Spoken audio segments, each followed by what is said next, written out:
जैसा कि बाकी स्टूडेंट कह रहे थे कि सर साइंस का लाना है, तो मैं साइंस का ले आया हूँ और ये फिजिक्स का है। थोड़ा सा हो सकता है आपको कुछ चीज़ें टफ लगे, ठीक है, क्योंकि ये पेपर जो बन रहा है वो आईसीएससी, सीबीएसई, यूपी बोर्ड सबके सिलेबस को देखते हुए बना रहा है 10th लेवल। ठीक, लेकिन मैं कह रहा हूँ कि जितना भी पीआईक्यू आपको कराया जाएगा उनको कर लो, थोड़ा बहुत डिजिट चेंज होकर वैसे ही आएगा। ठीक है, वो नंबर चेंज करेगा। टाइप ऑफ पेपर का लेवल भी मैं 2-3 साल का जो आपको कराऊंगा, ये कंप्लीट फिजिक्स का हम करा रहे हैं, तो लगभग वही लेवल है। ठीक, चलिए शुरू करते हैं। तो पहला क्वेश्चन है फिजिक्स का। ठीक, क्वेश्चन को मैं थोड़ा सा बड़ा कर देता हूँ और आपके पढ़ने में आ जाएगा आराम से। पहला क्वेश्चन आपसे क्या कह रहा है? कह रहा है two resistance combine in a series. तो दो रेजिस्टेंस है, मान लेते हैं एक रेजिस्टेंस है R1 एंड R2। बेटा अगर इसको सीरीज में लिखेंगे, यानी R1 सीरीज में क्या होता है, रेजिस्टेंस ऐड हो जाता है। तो अगर दो रेजिस्टेंस को आप सीरीज में कंबाइन करोगे तो ये कितना आएगा, 50 ओम। इनका रिजल्टेंट कितना आ जाएगा, 50 ओम। और अगर इनको हम पैरेलल में कंबाइन करेंगे, यानी 1/R1 प्लस 1/R2, तो ये कितना आ जाएगा, 8 ओम। और हमें बताना है कि R1 R2 की वैल्यू क्या होगी। ठीक है बेटा, आप तो मैं तो यही कहूँगा ना कि आप जो है ऑप्शन से कर लो ये क्वेश्चन। ऑप्शन से करना चाहोगे तो ऑप्शन से कर लोगे, एक एक करके पुट करके देख लो। अगर नहीं तो ऐसे सॉल्व करके हम लोग देख लेते हैं। जैसे R1 प्लस R2 कितना दे रखा है आपको, 50। हम यहाँ एलसीएम लेंगे बेटा, तो क्या हो जाएगा इसमें, R1 इंटू R2, यहाँ क्या हो जाएगा, R2 प्लस R1। ठीक, इक्वल टू आपका क्या है, 8। बेटा R2 प्लस R1 पहले से 50 दे रखा, तो ये वैल्यू कितनी है, 50। तो 50/R1 into R2 equal to, ठीक, ये आपको कितना दे रखा है यहाँ पे, 8 रिजल्टेंट। ठीक है, रिजल्टेंट आपको 8 दे रखा है। एक चीज करते हैं कि यहाँ जो है वो 1/8 होगा। ठीक, ये 1/8। ठीक है, तो R1 plus R2 equal to कितना हो जाएगा, 1/8। क्रॉस मल्टीप्लाई कर दोगे बेटा तो ये क्या हो जाएगा, R1 into R2 equal to, ये से मल्टीप्लाई कर देगा तो कितना आ जाएगा, 400। 400 ओम। तो R1 प्लस R2 कितना दे रखा है, 50, और R1 इंटू R2 कितना दे रखा है, 400। अब आप सोच लो कि जिसमें दोनों का सम 50 हो और मल्टीप्लाई करने पे कितना आ जाए, 400, तो बाकी कोई हो ही नहीं सकता, बस बचा बी ऑप्शन। ठीक है, तो आपका आंसर कौन सा हो जाएगा, बी हो जाएगा। ठीक, आगे बढ़ते हैं बेटा नेक्स्ट क्वेश्चन पे। आप स्क्रीनशॉट ले लीजिए, आप वीडियो को पॉज करते देखते रहिए। ठीक है, चलिए बेटा नेक्स्ट क्वेश्चन की तरफ चलते हैं। नेक्स्ट क्वेश्चन कह रहा है, a ball is release from A top of a tower. Suppose करो एक बॉल यहाँ से रिलीज हो रही है, बॉल यहाँ से रिलीज हो रही है बेटा, और ये हाइट मान लेते हैं h है, ये आपका ग्राउंड है। ठीक, h हाइट से release from top of a tower of height h metre, t second to reach the ground. और यहाँ से कितना टाइम लगा उसको ग्राउंड में पहुँचने में, t सेकेंड लिखा। ठीक है, तो हाइट यानी s आपको कितना दे रखा है, ये। ठीक है, डिस्प्लेसमेंट ये दे रखा है, और टाइम कितना लगा है बेटा, इसको टाइम लगा है t सेकेंड। हमसे कह रहा है ये बताइए कि t/5 सेकेंड में कितना जाएगा। तो अब जब देखो डिस्टेंस का फार्मूला क्या है, s is equal to u t plus 1/2 AT²। बेटा एक चीज ध्यान से समझो, तो चूंकि बॉल यहाँ से ड्रॉप की गई इसलिए इनिशियल वेलोसिटी क्या हो जाएगी, 0 मीटर पर सेकेंड। इनिशियल वेलोसिटी क्या हो जाएगी, 0 मीटर पर सेकेंड। ठीक, अब जब देखो डिस्प्लेसमेंट निकाल लेते हैं, s इक्वल टू, ठीक, ये पूरा डिस्प्लेसमेंट दिया कितना है, तो डिस्प्लेसमेंट हमको दे रखा कितना रखा है बेटा, तो डिस्प्लेसमेंट आपको दे रखा है, डिस्प्लेसमेंट आपको s की वैल्यू कितनी दे रखी है, h। इनिशियल वेलोसिटी क्या है, 0 है, तो बेटा ये 0 है, u की वैल्यू 0, तो पूरा क्या हो जाएगा, 0। u की वैल्यू 0 है तो पूरा क्या हो जाएगा, 0। यानी ये क्या हो गया, 0 प्लस 1/2। a की वैल्यू क्या है, तो a एक्सेलरेशन है जिसकी वैल्यू कितनी है, g। और टाइम कितना लग रहा है यहाँ से यहाँ जाने में, t। यहाँ पे क्या हो जाएगा, t। तो h की वैल्यू कितनी आ गई, 1/2 g t²। ये आपको h की वैल्यू मिल गई। अब जरा ये देखिए कि अगर हम टाइम कितना ले रहे हैं, t/5, तो h, अब h डैश निकालना है कि t/5 टाइम में कितना दूरी पे जाएगा, ये t/5 टाइम में कितनी डिस्टेंस कवर करेगा। तो अब 1/2 फार्मूला तो सेम है, g, और टाइम ये क्या हो जाएगा, t/5 का स्क्वायर। ठीक है, क्योंकि आपसे पूछा ना कि t/5 टाइम में कितना डिस्टेंस जाएगा, तो t/5 टाइम ने डिस्टेंस कितना जा रहा है, h डैश। तो एच डैश इक्वल टू कितना आ गया बेटा, सॉल्व करिए तो जी टी स्क्वायर अपॉन 1/2, ठीक है, जी टी स्क्वायर, एक मिनट, ठीक है, हम इसको क्या लिख सकते हैं, 1/2 जी टी स्क्वायर अपॉन 25। अब जरा ये देखो, जी टी स्क्वायर बाई 2 की वैल्यू क्या है, एच है, यानी ये जो पोर्शन लिखा है, ये जो लिखा है, इसकी वैल्यू की जगह क्या लिख सकते हैं, एच, तो एच डैश की वैल्यू कितनी आ गई, एच अपॉन 25। ठीक, अब बेटा ये एच डैश क्या है, ये है ऊपर से कितना, मान लीजिए ये डिस्टेंस, ठीक है, सपोज करो ऊपर से t/5 टाइम में कितना डिस्टेंस आ रहा है, ये एच डैश, ये आपका क्या है, एच डैश। लेकिन हमको निकालना क्या है, हमको निकालना है the ball above the ground, ground से कितना ऊपर होगा, यानी हमें क्या निकालना है, ये डिस्टेंस निकालनी है। बेटा ये पूरा एच है, ये क्या है, एच डैश है, तो हमें ये निकालने के लिए हम क्या करेंगे, एच में से, एच से अगर एच डैश माइनस कर दे तो ये डिस्टेंस आ जाएगी, तो एच माइनस एच डैश, तो एच माइनस एच डैश कितना आया बेटा, एच अपॉन 25, ये हो जाएगा 25h, ठीक है, माइनस एच अपॉन 25, तो आंसर कितना आ गया बेटा, 24h अपॉन 25, यानी कितनी डिस्टेंस कवर करेगा, 24h अपॉन 25, और ये आपका करेक्ट आंसर है। ठीक, आगे बढ़ते बेटा नेक्स्ट क्वेश्चन पे, ठीक है, नेक्स्ट क्वेश्चन पे आगे बढ़ते हैं। अब जरा देखो नेक्स्ट क्वेश्चन आपसे क्या बोल रहा है, कह रहा है इन एलसीआर सर्किट, ठीक है, इन एलसीआर सर्किट। अब देखो ये क्वेश्चन अगर देखा जाए तो ये किसी के सिलेबस में नहीं है, ना सीबीएसई में है ना आईसीएसई में है 10th क्लास में, लेकिन पूछा गया है, तो भैया आप याद करना पड़ेगा। तो यहीं पे मैं आपको एक सुंदर सा फार्मूला इंपीडेंस का बता देता हूँ, ठीक है, कि इंपीडेंस का सुंदर सा फार्मूला आपको याद रखना पड़ेगा हमेशा, ठीक है। तो इंपीडेंस का फार्मूला क्या है सुंदर सा, जरा देखिए ध्यान से, कि इंपीडेंस को हम जेड से डिनोट करते हैं, जेड इक्वल टू क्या होता है, अंडर रूट के अंदर R square plus XL minus XC का होल स्क्वायर।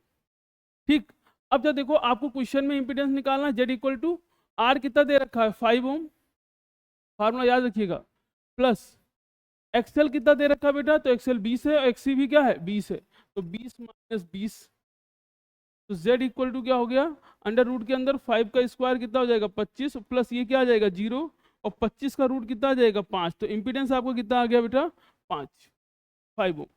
ठीक, अब जरा देखो नेक्स्ट कैपेसिटर वाला, ये भी किसी के सिलेबस में नहीं है लेकिन क्वेश्चन पूछा गया है, ये पिछले साल का हम पेपर लेके आए हैं, ये पीवाईक्यू है, पिछले साल का पेपर है, याद रखिए, ठीक है, कोई अपने मन से हम क्वेश्चन नहीं ला रहे हैं। ठीक, अब जरा देखो कैपेसिटर वाला क्वेश्चन है, यहाँ आपसे कह रहा है, तो इसके लिए फार्मूला याद रखिएगा, एक फार्मूला होता है Q equal to CV, Q क्या है चार्ज, C क्या है कैपेसिटर की वैल्यू, V क्या है पोटेंशियल, तो कह रहा था कैपेसिटेंस ऑफ कैपेसिटर कितना दे रखा है इतना, और चार्ज, तो चार्ज कितना दे रखा है 108 माइक्रोकुलाम, कैपेसिटर की वैल्यू बेटा ये इंपीडेंस है, इसकी यूनिट क्या है ओम है। ठीक, सी की वैल्यू कितनी दे रखी बेटा, तो कैपेसिटर कितना दे रखा है 3 माइक्रोफैरेड, और पोटेंशियल निकालना है तो इसको नीचे भेज दीजिए, तो 108 microcoulomb upon 3 microfarad equal to V, काट दिया बेटा आपने, तो कितना जाएगा 36 वोल्ट, ठीक है, ये 36 वोल्ट के आंसर आपका आ जाएगा। तो पोटेंशियल कितना आ गया बेटा volt.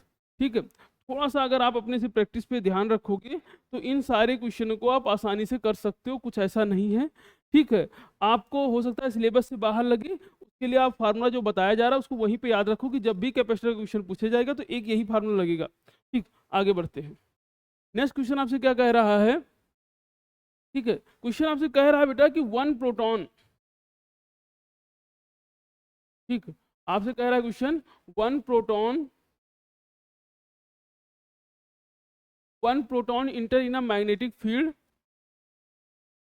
Inter in a magnetic field of 25 पर एम्पियर, इंटेंसिटी एंड वेलोसिटी। थोड़ा सा पेपर की क्वालिटी आप जब तो जैसा पेपर नेट पे उपलब्ध है वहीं से हम लिए हैं, कुछ अपने से नहीं किए हैं। ठीक है, और इंटेंसिटी ऑफ वेलोसिटी आपको इतना दे रखा है। एक बात ध्यान रखिएगा कि चूंकि यहाँ पे बोला कि प्रोटॉन जो है मैग्नेटिक फील्ड के पैरेलल है, जब भी मैग्नेटिक फील्ड के पैरेलल कोई भी चार्ज उसके अंदर इंटर करेगा, ठीक है, तो हमेशा जब भी मैग्नेटिक फील्ड के पैरेलल कोई चार्ज इंटर करेगा बेटा, तो हमेशा जो नेट फोर्स है वो क्या हो जाएगा 0। ठीक है, यानी इसका आंसर क्या आ जाएगा 0। ठीक, आगे बढ़ते हैं बेटा। नेक्स्ट क्वेश्चन का क्या कह रहा है आपको, ये सारे क्वेश्चन आईसीएससी में एक है, आपसे कह रहा है कि 100 ग्राम वाटर, यानी ये आपके पास पानी है 100 ग्राम, ठीक है, वाटर, और इसका टेम्परेचर कितना दे रखा है 60 डिग्री सेल्सियस।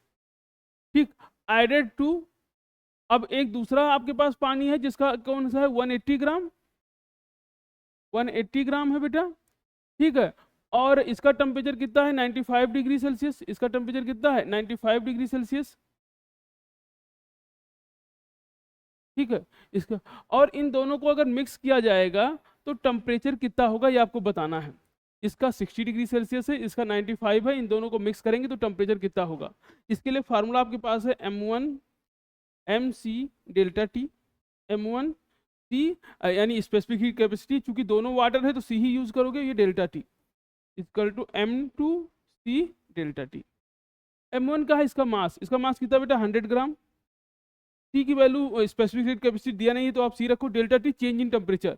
तो आप जरा देखो चेंज इन टेम्परेचर क्या होगा यहाँ पे, तो आपको पता है कि जो कम है उसका टेम्परेचर बढ़ेगा, इसलिए ये जो है इसको पहले लिखोगे, तो T - 60 इक्वल टू, इसका मास कितना बेटा 180, T तो वही रहेगा, और टेम्परेचर क्या होगा इसका कम होगा, तो यहाँ 95 - T, जो ज़्यादा है उसमें से माइनस करेंगे, जो कम है उसमें से उससे इसको माइनस करेंगे। ये चीज़ याद रखिएगा कि यहाँ हमने T - 60 लिखा है, यहाँ 95 - T लिखा है, क्यों, क्योंकि टेम्परेचर इनके बीच में होगा, तो इसका टेम्परेचर बढ़ेगा और इसका टेम्परेचर कम होगा।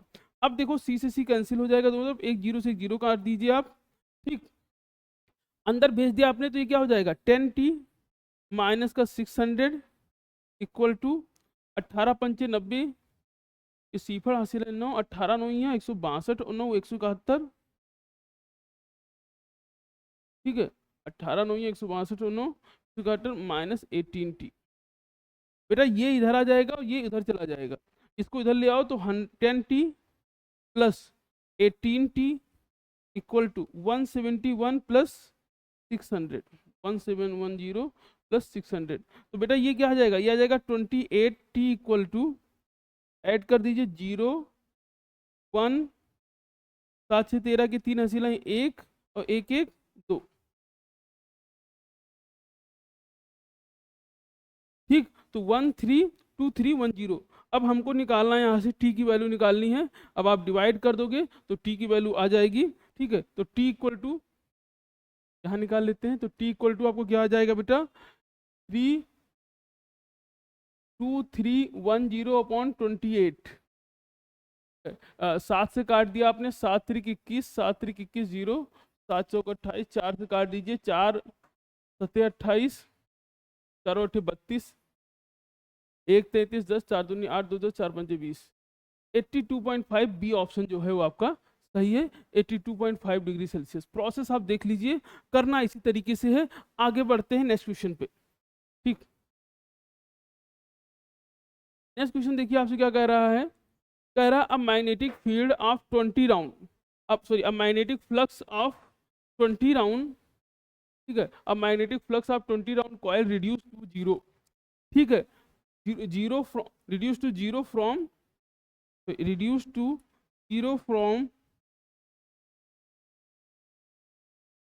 0.3 weber in 1 second, induce EMF, तो ईएमएफ क्या होगा E is equal to N d∅dt, यानी change in flux with time. तो इंड्यूस ईएमएफ E N कितना दे रखा है, नंबर ऑफ टर्न कितना दे रखा है 20, बेटा फ्लक्स में चेंज क्या हुआ, तो 0.3 से क्या हो गया 0 हो गया, यानी 0.3 से कहाँ चेंज आया 0, d∅ मतलब क्या लिखा है, ये लिखा है N, और d∅ मतलब कि φ2 - φ1 change in flux upon change in time, ये है बेसिकली। तो 0.3 से फ्लक्स कहाँ हो गया था 0, और टाइम कितना लगा 1 सेकेंड, तो आपका हो जाएगा इंड्यूस ईएमएफ 20, ऊपर कितना बचेगा बेटा 0.3 मल्टीप्लाई कर दिया तो कितना आ जाएगा 6 वोल्ट, तो 6 वोल्ट का जो है ईएमएफ जनरेट होगा। ठीक है, आगे बढ़ते हैं बेटा नेक्स्ट क्वेश्चन पे। सारे क्वेश्चन इंपॉर्टेंट है, प्रोसेस और इंपॉर्टेंट है, आपको थोड़ा सा ध्यान रखना है, समझना है चीजों को। आपसे कह रहा था इलेक्ट्रिक फील्ड स्ट्रेंथ, अब ये सारी चीजें ये मत सोचिएगा सिलेबस में नहीं है, एक आध क्वेश्चन बाहर से देगा, ये सब 11th में है या 11th 12th के सिलेबस में है इस तरह की क्वेश्चन, लेकिन आप यहाँ प्रैक्टिस बना लो। अगर आपको गवर्नमेंट कॉलेज चाहिए तो ऐसे क्वेश्चन करने पड़ेंगे बेटा, ठीक है। प्राइवेट कॉलेज जिनको चाहिए उनके लिए कोई दिक्कत नहीं है, अगर आपको गवर्नमेंट कॉलेज चाहिए तो आप भैया ये क्वेश्चन करने को तैयार रहो। और उसके लिए आपको ये फार्मूले याद रखने हैं, क्योंकि क्वेश्चन ऐसे ही रिपीट होगा, ऐसे ही रिपीट होगा, तो फार्मूला आपको याद रखना पड़ेगा। ये क्वेश्चन क्या कह रहा है कि इलेक्ट्रिक फील्ड स्ट्रेंथ दे रखा है, ठीक है। इसके लिए फार्मूला होता है एफ इजिकल टू, हाँ, तो E equal to F upon Q, ये फार्मूला है इसका। E क्या है इलेक्ट्रिक फील्ड, F क्या है फोर्स, Q क्या है चार्ज। अब आपसे कह रहे थे electric field strength at the point, electric field कितना दे रखा है 30, यानी E की वैल्यू कितनी दे रखी है यहाँ पे 30, F आपको निकालना है बेटा, ठीक है। और Q कितना दे रखा है, चार्ज कितना दे रखा है 20 कूलम, क्रॉस मल्टीप्लाई हो जाएगा तो F की वैल्यू कितनी आ जाएगी 600 न्यूटन, ठीक है। तो F की वैल्यू आ गई 600 न्यूटन। तो आपको याद रखना है, बस सिंपल सा फार्मूला है, कुछ ऐसा नहीं है, सिलेबस का बहाना वहां नहीं चलेगा। आपको बस इसके लिए प्रैक्टिस करनी होगी, क्योंकि उनके सिलेबस में ये चीज़ है, आपने भले 10th में पढ़ा है नहीं पढ़ा है, इसलिए आप क्वेश्चन की प्रैक्टिस करो, IGT आएगा वहां पे आप कर लोगे, ठीक। आगे बढ़ते हैं बेटा नेक्स्ट में।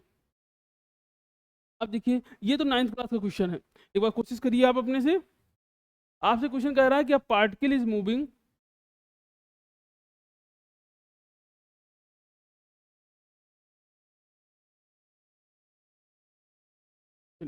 अ particle is moving along a circular track of radius 1 metre, ठीक है। तो एक सर्कुलर ट्रैक है, मान लेते हैं एक सर्कुलर ट्रैक है इसे, ठीक है, और इसका रेडियस आपको कितना दे रखा है 1 मीटर। अब particle is moving a circular track of radius 1 metre with a uniform speed, the ratio of distance and displacement half revolution. यानी बेटा वो यहाँ से चलना शुरू किया, मान लीजिए पार्टिकल आपका यहाँ से चलना शुरू किया और यहाँ से चल के वो आधा ही आया यहाँ पे। अब डिस्टेंस और डिस्प्लेसमेंट में बताना है, तो बेटा डिस्टेंस क्या होगी, डिस्टेंस ये होगी, ये जो रास्ता है यही क्या है इसका डिस्टेंस है। डिस्प्लेसमेंट क्या है, डिस्प्लेसमेंट ये है, ये डिस्प्लेसमेंट है बेटा, ये 1 मीटर है और ये भी 1 मीटर है, तो डिस्प्लेसमेंट कितना हो जाएगा 1 + 1 2 मीटर, डिस्प्लेसमेंट कितना आ गया 2 मीटर। अब आपको डिस्टेंस निकालनी है, अगर आप डिस्टेंस को ध्यान से देखो तो डिस्टेंस क्या है, ये है पोजीशन, आधा सर्किल है। अब ये आधा सर्किल का क्या है सरकमफ्रेंस, यानी आधा सरकमफ्रेंस लेना है। सरकमफ्रेंस का फॉर्मूला क्या है 2πr, आधा लेना है तो डिवाइड बाई 2 कर दीजिए, 2 से 2 कैंसिल, तो आपको सरकमफ्रेंस क्या है πr। बेटा r कितना है 1 मीटर, तो सरकमफ्रेंस कितना आ गया पाई, r की वैल्यू 1 लिख दिया। अब आपसे क्या कह रहा है, आपसे कह रहा है द डिस्प्लेसमेंट, तो हमें निकालना क्या था ratio of distance and displacement. तो डिस्टेंस एंड डिस्प्लेसमेंट, डिस्टेंस क्या है, डिस्टेंस और डिस्प्लेसमेंट का रेशियो निकालना है। बेटा डिस्टेंस कितना है पाई और डिस्प्लेसमेंट कितना है 2, तो रेशियो कितना आ जाएगा π/2, ठीक है। ये आपका सही आंसर है, ठीक है। कर लिया होगा आपने आराम से, क्वेश्चन आपको आता है मुझे पता है, ठीक है। चलिए आगे बढ़ते हैं और नेक्स्ट क्वेश्चन को देखते हैं। इसको स्क्रीनशॉट ले लीजिएगा, ठीक। चलिए अब जरा देखो नेक्स्ट क्वेश्चन आपसे क्या कह रहा है, अ कार ऑफ मास, ठीक है, मास कितना दे रखा है कार का, तो मास दे रखा है बेटा 2000 kg, moving with the velocity of 18, तो वेलोसिटी कितनी है 18 किलोमीटर पर आवर है, इसको मीटर पर सेकेंड में चेंज कर लीजिए बेटा। तो कैसे करेंगे 18 × 5/18, भाई किलोमीटर को मीटर में चेंज करने के लिए 5/18 से मल्टीप्लाई कर देते हैं, तो कितना आ जाएगा ये 5 मीटर पर सेकेंड, ठीक। अब आपसे कह रहा है कि अगर हम इसको स्टॉप करेंगे, अगर इसको रोकेंगे तो कितना वर्क करना पड़ेगा। एक आपको फार्मूला आपने पढ़ा है 9th क्लास में कि किसी चीज को रोकने में जो वर्क करना पड़ेगा वो डिपेंड करेगा उसकी काइनेटिक एनर्जी में कितना चेंज हो रहा है, ठीक है। तो काइनेटिक एनर्जी में जो चेंज होगा वही क्या होगा वर्क डन होगा, तो work done equal to change in kinetic energy, ठीक है। अब देखो तो काइनेटिक एनर्जी चेंज फार्मूला क्या है 1/2 m। अब देखो मास में ही, मास तो चेंज हो नहीं सकता, चेंज क्या होगा वेलोसिटी, तो final velocity minus initial velocity, ठीक है, चेंज इन वेलोसिटी। तो ये चेंज इन काइनेटिक एनर्जी में फार्मूला, तो 1/2 मास कितना बेटा 2000, फाइनल वेलोसिटी क्या है 0, इनिशियल वेलोसिटी कितनी बेटा 5, ठीक है। तो अब सॉल्व कर लीजिए 1/2 × 2000, साइन का इन्होंने हटा दिया है, ठीक है, आप माइनस साइन चूंकि किसी ऑप्शन में है नहीं तो आपको 5 बेटा स्क्वायर ये यहाँ पे नहीं लगा, ये 5 पे लगा है, तो क्या हो जाएगा यहाँ पे 25। 25 2 से 2 काट दिया बेटा 1000, ठीक है। तो आपका आ जाएगा 25 इंटू 10⁻³ जूल। तो वर्क डन आपका कितना आ गया 25 इंटू 10⁻³ जूल। वर्क डन आपका 25 इंटू 10⁻³ जूल। ठीक, अब देखो यहाँ पे 25 तो है नहीं, तो आप अगर एक पॉइंट यहाँ लगाओगे तो एक जीरो बढ़ जाएगा, तो नेक्स्ट ऑप्शन क्या है 2.5 इंटू 10⁻⁴ जूल। 10⁻³ नहीं तो 10⁻⁴ लाने के आपको पॉइंट लगाना पड़ेगा, तो एक जीरो बढ़ जाएगा, तो 2.5 इंटू 10⁻⁴ जूल हो जाएगा ये आपका। ठीक है, ये आपका। अगर यहाँ पॉइंट लगा दिया, एक मैं अलग से कर देता हूँ इसको, इसी में नहीं करता हूँ, हम इसको बेटा ऐसे लिख सकते हैं 2.5 इंटू 10⁻⁴ जूल। ठीक, आगे बढ़ते हैं, नेक्स्ट क्वेश्चन पे बढ़ते हैं। ठीक है, और नेक्स्ट क्वेश्चन करते हैं बेटा। अब जरा देखो, ये